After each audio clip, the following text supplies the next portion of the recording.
আসসালামু আলাইকুম সুপ্রিয় ভিউয়ার্স, বলাকা টিভির পক্ষ থেকে আমি রানা আছি আপনাদের সাথে।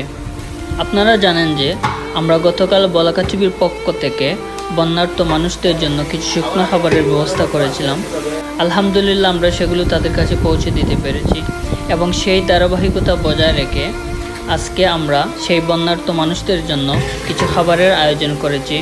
সবার আগে আমি আমার বলাকা টেলিভিশনের প্রতিষ্ঠাতা জনাব ইলিয়াস আলী সাহেবকে অসংখ্য ধন্যবাদ জানাতে চাই।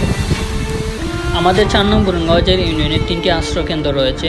আজকে আমরা সেই 3টি আশ্রয়কেন্দ্রে তাদেরকে খাবার পৌঁছে দেওয়ার চেষ্টা করব ইনশাল্লাহ। সুপ্রিয় ভিউয়ার্স, দেশ ও দেশের বাইরের খবরাখবর জানতে আমাদের সাথে থাকুন। আমি রানা আছি আপনাদের সাথে সবসময়।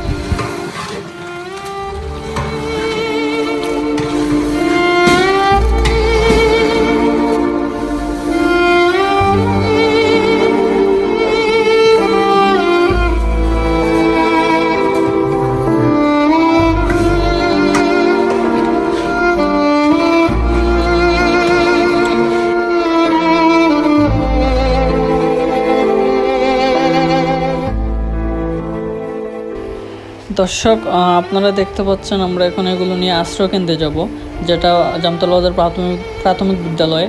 কারণ সেখানকার অঞ্চলের মানুষরা পানিবন্দী হয়েছিল এবং ম্যাক্সিমাম মানুষের গড়ে পানি ঢুকে পড়েছিল, বিধায় তারা গড় ছাড়তে বাধ্য হয়েছিল এবং আশ্রয়কেন্দ্রে এসেছিল। আমরা এখন তাদের কাছে সেগুলো পৌঁছে দেওয়ার ব্যবস্থা করব ইনশাল্লাহ।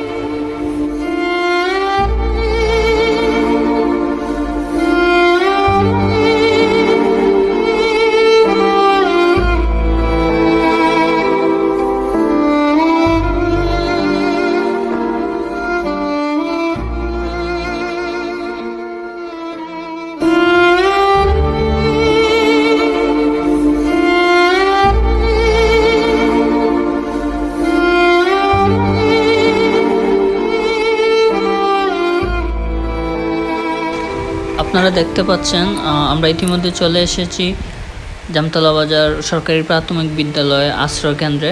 আপনারা দেখতে পাচ্ছেন এখানে প্রায় কয়েকশো পরিবার আশ্রয়কেন্দ্রে আশ্রয় নিতে হয়েছে এই বন্যার কারণে। আমাদের সাথে আছেন আমাদের বলাকা টেলিভিশনের প্রতিষ্ঠাতা জনাব ইলিয়াস আলী এবং আরও আছেন গ্রামের সুনামধন্য ব্যক্তি মোহাম্মদ সাইদুর রহমান চৌধুরী এবং আরও অনেকেই আছেন আমাদের সাথে। দেখার বাদে খুব কষ্ট লাগে এই যে মানুষের যে অবস্থা দেখা। গতকালকেও আমি হাওড় সাইডে গেছিলাম, দেখতে আমার খুব কষ্ট লাগছে। তা আজকে অল্প কিছু খাবার নিয়ে আসছে যাতে একটু তারা পাশে দাঁড়াইতে পারে। সবসময় আমরা প্রবাসে যারা থাকি আমরা চাই মনে কান্দে আমরা দেশে কিনা আমরা সহযোগিতা করতাম না। আমার বন্ধু বান্ধব বা একটু সাথে সবাই কররা দেশের মানুষের কররা যতটুকু পারি আমার তরফ থেকে নিয়ে আসছি। আরও করার উদ্দেশ্য আছে। সবাই আমার লাগে দোয়া করবা আর যাতে মানুষ সুখে শান্তি থাকতে পারেন আল্লাহ তাআলার কাছে আমিও দোয়া করি। প্রতিষ্ঠাতা পরিচালক ইলিয়াস আলীকে কথা বলার চেষ্টা করবো সরকারি প্রাথমিক বিদ্যালয়ের শিক্ষক লেখনিয়ার কাছ থেকে। উনি কিন্তু আমাদের এই গুরুঙ্গারই কৃতি সন্তান। আমি আরেকটাও কথা বলার চেষ্টা করবো ওনার সাথে। এই যে বর্তমানে যেটা আপনার এলাকার উদ্দেশ্যে প্রবাস থেকে আমাদের এই লাইব্রেরি দেশের অনেকে কিন্তু অনেক সংস্থাও তাদের করতে পারে। আপনি তাদেরকে কী বলবেন বা আপনারা আসসালামু আলাইকুম সম্মানিত দর্শক মণ্ডলী। আজকে আমরা যে জনাব ইলিয়াস আলী সাহেবের পক্ষ থেকে এই সরকারি প্রাথমিক বিদ্যালয়ে যে সাহায্য সহযোগিতা নিয়ে হাত বাড়িয়েছেন, আমি অত্যন্ত আনন্দিত এবং বিশেষ করে যারা প্রবাসে রয়েছেন প্রত্যেক প্রবাসীদের প্রতি সংগঠনের যারা রয়েছেন সংগঠনের প্রতি আমি আবেদন জানাচ্ছি যে আমাদের এই বন্যা কবলিত যারা হয়েছেন তারা অত্যন্ত দুর্ভোগের মধ্যে রয়েছেন। আমাদের গুরুঙ্গা ইউনিয়নে 3টি আশ্রয়কেন্দ্র রয়েছে, একটা জামতলা বাজার সরকারি প্রাথমিক বিদ্যালয়, অন্যটা ফজিলাতুল নিসা কাজী মাদ্রাসা এবং অন্যটা রয়েছে কলেজ। আমি মনে করি আমাদের প্রবাসী ভাইরা যারা আছেন তারা অত্যন্ত পরিশ্রম করে আমাদের দেশের জন্য তারা অনেক কিছু করেন। আমি আমার পক্ষ থেকে ব্যক্তিগত আমার শিক্ষকদের পক্ষ থেকে জনাব ইলিয়াস আলী সাহেবকে আমি ধন্যবাদ এবং কৃতজ্ঞতা প্রকাশ করি যে আজকে হাত বাড়িয়েছেন, যে তাদের পাশে কবলিতদের পাশে এসেছেন। আমি অত্যন্ত আনন্দিত। ধন্যবাদ সবাইকে। ধন্যবাদ।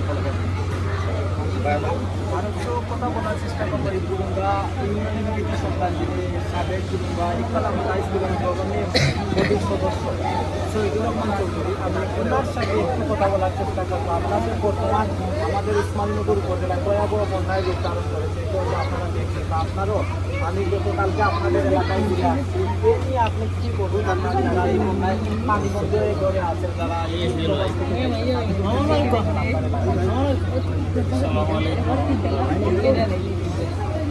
আসলে 2022-এ যে বন্যা হয়েছিল, 2022-এর বন্যার কাছাকাছি বর্তমানে আমরা অবস্থান করছি। আমাদের বৃহত্তর সিলেটের বেশিরভাগ উপজেলায় বন্যায় আক্রান্ত মানুষ, বেশিরভাগ মানুষ এবং যে আশ্রয় কেন্দ্রগুলো আছে এবং শিক্ষা প্রতিষ্ঠানে মানুষ আশ্রয় নিয়েছে। মানুষ বর্তমানে খুবই নিরাপত্তাহীনতায় আছে, মানে সবাই খুব আতঙ্কের মধ্যে দিন পার করতেছে। আমাদের এই উসমানীনগর উপজেলার ডুঙ্গা ইউনিয়নের প্রতিটি গ্রামে বন্যায় এসেছে এবং আমাদের 3টি আশ্রয় কেন্দ্র খোলা হয়েছে। Dunga Iqbal Ahmed high school and college, সরকারি প্রাথমিক বিদ্যালয়, বিভিন্ন জায়গায় যারা বিদ্যমান আছেন আমি সবাইকে অনুরোধ করবো আমাদের প্রত্যেকের নিজের অবস্থান থেকে সাহায্য সহযোগিতা করার জন্য। আমি আমার ব্যক্তিগত পক্ষ থেকে, আমার সংগঠনের পক্ষ থেকে আমি আমার ত্রাণ কার্যক্রমে অংশগ্রহণ করতেছি। আমরা বৃহত্তর সিলেট জেলায় আমরা কার্যক্রম চালাচ্ছি।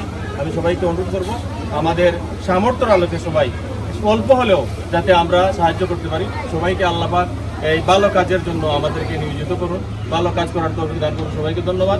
আমি মনে করি যে আমরা আর সময় দেরি না করে আমাদের কার্যক্রম আমরা বিতরণ শুরু করার জন্য। আর এখানে অনেক উপস্থিত আছেন আমাদের পূর্ব তিলাপাড়ার সাবেক মেম্বার ছোটু ভাই সহ আরও অনেক উপস্থিত আছেন।